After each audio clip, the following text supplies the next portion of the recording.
Welcome back dear students. आज हम पढ़ने वाले हैं कंस्ट्रक्टर के बारे में। तो इससे पहले वाले जो वीडियोस थे उसमें हमने C++ में क्लास कैसे बनाते हैं ये सीखा था। प्लस हमने देखा था कि क्लास में जो मेंबर फंक्शंस होते हैं उनको इनसाइड द क्लास कैसे डिक्लेयर एंड डिफाइन करते हैं एंड आउटसाइड द क्लास कैसे स्कोप रिजोल्यूशन ऑपरेटर का यूज़ करके हम क्लासेस में से जो मेंबर फंक्शंस हैं उनको डिफाइन करते हैं। तो आप प्लेलिस्ट चेक कर सकते हैं एक बार C++ की, जिसमें आपको क्लास का पूरा कंसेप्ट मिल जाएगा इन केस यदि आपने नहीं देखा हो। एंड वन मोर थिंग, यदि आपको वीडियोस समझ में आते हो यहाँ पर इस चैनल पर तो आप इस चैनल को ज़रूर से सब्सक्राइब करें ताकि जो भी नए वीडियोस जब भी अपलोड हों तो आपको नोटिफिकेशन मिल पाए। चलिए, तो कंस्ट्रक्टर की यदि हम बात करें तो कंस्ट्रक्टर भी किसी क्लास का एक मेंबर फंक्शन होता है। इनफैक्ट ये एक स्पेशल मेंबर फंक्शन होता है। इसको स्पेशल इसलिए बोलते हैं क्योंकि कंस्ट्रक्टर का जो नाम होता है वो क्लास के नाम जैसा ही होता है। यदि आपने क्लास का नाम रखा है डेमो तो कंस्ट्रक्टर का नाम भी डेमो होगा। यदि आपने क्लास का नाम रखा था एरिथमेटिक तो कंस्ट्रक्टर का नाम भी एरिथमेटिक होगा, राइट। तो आप जो भी नाम रखेंगे क्लास का सेम नाम होगा आपके कंस्ट्रक्टर का। नेक्स्ट चीज़ है कि कंस्ट्रक्टर कभी भी कोई भी वैल्यू रिटर्न नहीं करता है, इसलिए उसका कोई रिटर्न टाइप नहीं होता। वॉइड भी नहीं लिखते हैं उसके रिटर्न टाइप में हम, ठीक है।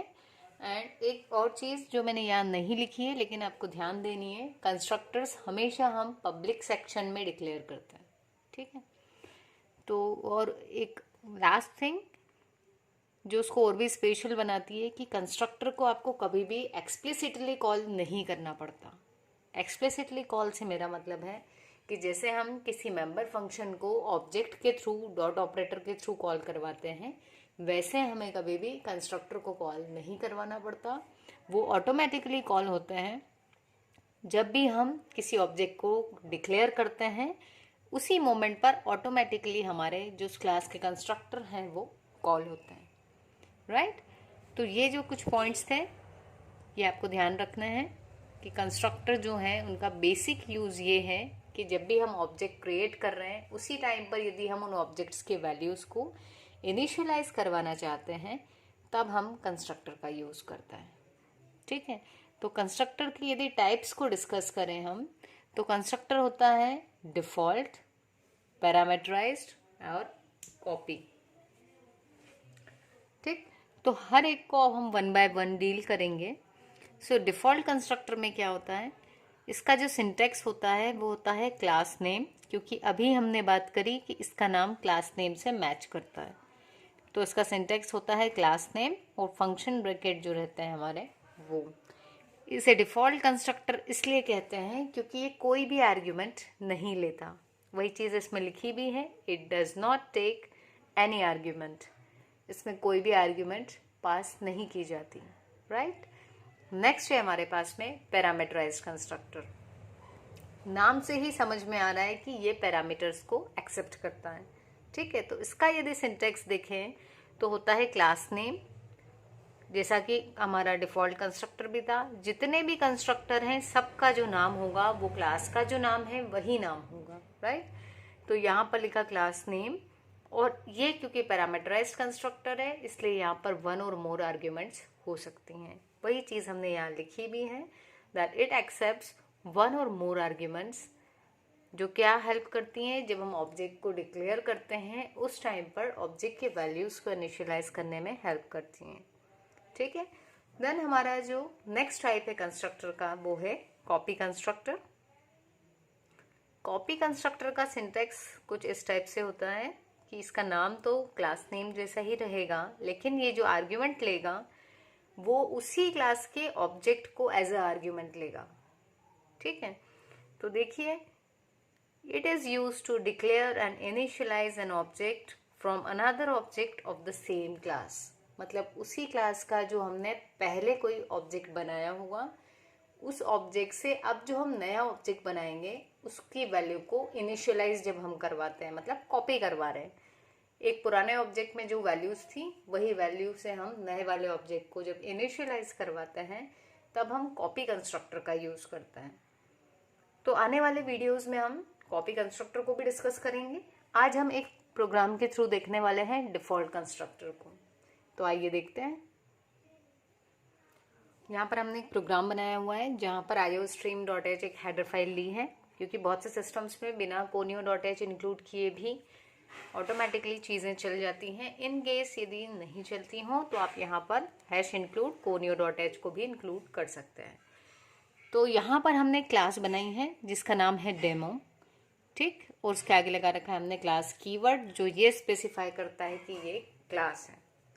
अब इस क्लास में हमने 2 डेटा मेंबर्स लिए हुए हैं, first is A and second is B, दोनों इंटीजर टाइप के हैं।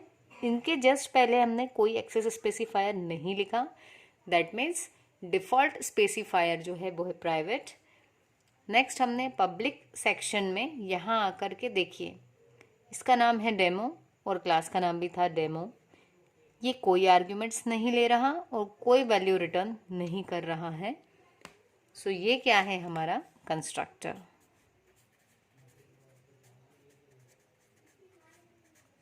ठीक, यहाँ हमने क्या किया है, ए की वैल्यू, ए और बी जो वैल्यूज थी उन दोनों को 0 से इनिशियलाइज करवाया हुआ है। नेक्स्ट हमने एक सिंपल डिस्प्ले फंक्शन बनाया है जिसमें जो वैल्यू इनिशियलाइज हो जाएगी उसके बाद इस वैल्यूज को प्रिंट करवाया है, देखने के लिए कि क्या सच में वैल्यूज इनिशियलाइज हुई हैं। ठीक है, और उसके बाद हमने यहाँ पर अपनी जो क्लास थी उसको क्लोज कर दिया यूजिंग सेमीकोलन।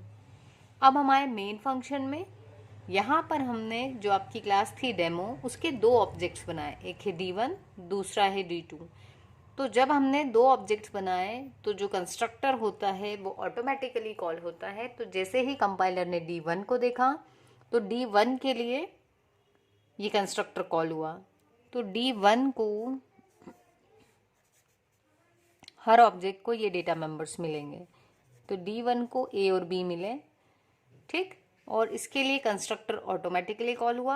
आप देख सकते हैं यहाँ पर जैसे मैंने D1 डॉट डिस्प्ले लिखा है वैसे आपको कहीं पर भी D1 डॉट डेमो नहीं दिखेगा, क्योंकि कंस्ट्रक्टर को एक्सप्लिसिटली कॉल नहीं करवाना पड़ता, ये ऑटोमेटिकली कॉल होता है, राइट। तो जैसे ही D1 दिखा कंस्ट्रक्टर कॉल हुआ और D1 के जो A और B एसोसिएटेड थे उसमें वैल्यूज आ गई 0 0। फिर इसको मिला D2, तो अगेन D2 नाम का जो आपका ऑब्जेक्ट था उसके लिए भी एक A और एक B मिला, और जब ये भी डिक्लेयर हुआ तो इसकी क्रिएशन के टाइम भी वैल्यूज इनिशियलाइज हुई। ठीक है, फिर हमने क्या किया, यहाँ पर प्रिंट करवा दिया वैल्यूज इनिशियलाइज्ड और D1 डॉट डिस्प्ले को प्रिंट करवाया। तो ये D1 का A और B जो था उसको प्रिंट करेगा, that is 0 0, and D2 dot display इस वाले 0 0 को प्रिंट करेगा एंड देन गेट CH। यहाँ 2 ऑब्जेक्ट बनाने से मेरा मतलब ये था, देखिए यदि हम यहाँ कंस्ट्रक्टर नहीं बनाते उसकी बजाय कोई फंक्शन बना देते हैं, जिस मान लो सेट नाम से फंक्शन बनाते हैं और वैल्यू सेट करवा देते हम A और B की 0 पर, तो क्या डिफरेंस आता, तो ये डिफरेंस आता कि आपको उस सेट नाम के फंक्शन को एक्सप्लिसिटली कॉल करवाना पड़ता, और आप जितने ऑब्जेक्ट्स डिक्लेयर करते हर ऑब्जेक्ट के लिए डॉट ऑपरेटर यूज़ करके हम सेट फंक्शन को कॉल करते हैं, तो हमारा काम बढ़ जाता, स्पेस कॉम्प्लेक्सिटी बढ़ जाती, यहाँ पर हमको हर बार वो करना पड़ रहा है, टाइम कॉम्प्लेक्सिटी बढ़ जाती है ना। तो इसलिए क्या हुआ, यहाँ पर हमने कोई एक्सप्लिसिट फंक्शन लेने की बजाय एक कंस्ट्रक्टर लिया है, ताकि हमारा एक काम कम हो गया, हमें डॉट ऑपरेटर के साथ में जितने भी ऑब्जेक्ट थे उन सब के लिए बार बार उस सेट फंक्शन को कॉल नहीं करवाना पड़ रहा, बल्कि हमारा कंस्ट्रक्टर ऑटोमेटिकली कॉल हो रहा है। सो ये बेनिफिट है किसी भी कंस्ट्रक्टर का, भले ही वो पैरामीटराइज्ड हो, कॉपी हो या फिर डिफ़ॉल्ट कंस्ट्रक्टर हो, वो ऑटोमेटिकली कॉल होते हैं एंड जनरली यूज़ किए जाते हैं ऑब्जेक्ट्स को इनिशियलाइज करवाने के लिए। सो आई थिंक आपको आज का वीडियो समझ में आया होगा। तो यदि आपको वीडियो समझ में आया हो तो उसको लाइक करें, एंड चैनल यदि अभी भी सब्सक्राइब नहीं किया है तो please do subscribe the channel. Thank you.